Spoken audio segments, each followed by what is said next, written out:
Short Read 2. Remember to annotate as you read. President Lyndon Johnson's Voting Rights Act Address. Nearly 100 years after the 15th Amendment to the Constitution gave African Americans the right to vote, they still face discriminatory practices that frequently kept them from exercising this constitutional right. At the height of the civil rights movement in the mid-1960s, President Lyndon Johnson gave a voting rights speech to Congress on March 15, 1965, calling to end the oppression and disenfranchisement of black voters. Here are some excerpts from the speech.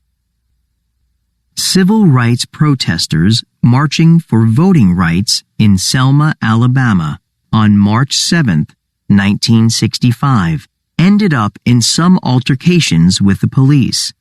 Their actions brought the issue into national focus. I speak tonight for the dignity of man and the destiny of democracy.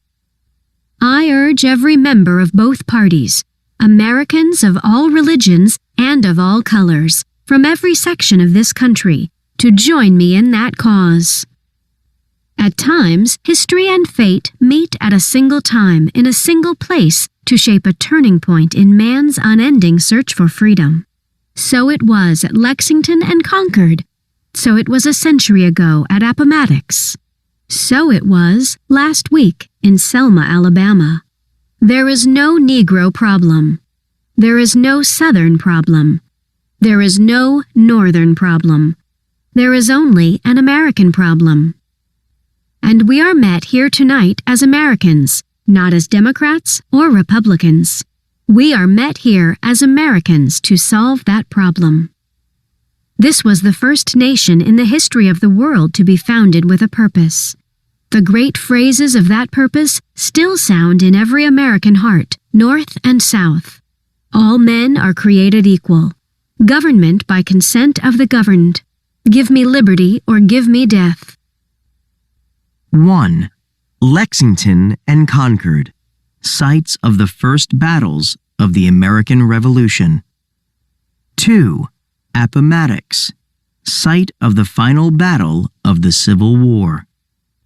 The 15th Amendment was signed into law on March 30, 1870, giving all adult black men the right to vote. This commemorative print shows a celebratory parade that took place in Baltimore on May 19th of that year.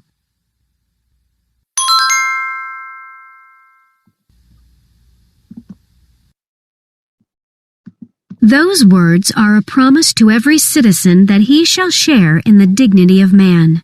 This dignity cannot be found in man's possessions.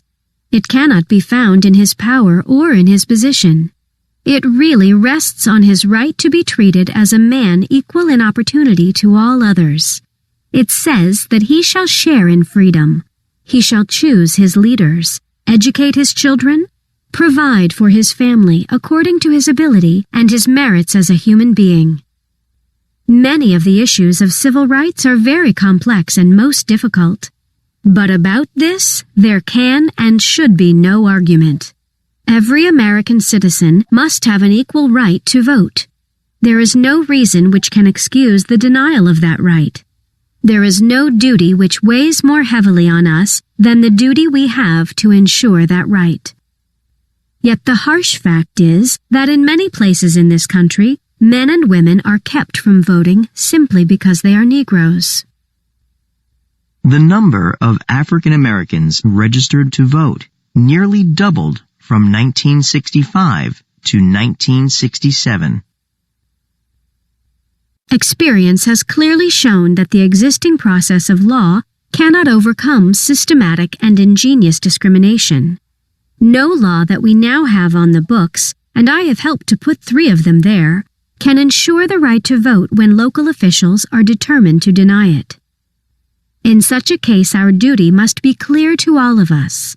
The Constitution says that no person shall be kept from voting because of his race or his color. We have all sworn an oath before God to support and to defend that Constitution. We must now act in obedience to that oath. 2 days after the speech, new voting rights legislation was introduced to Congress. President Johnson signed the Voting Rights Act into law on August 6, 1965. In this photo, he is shaking hands with Martin Luther King Jr.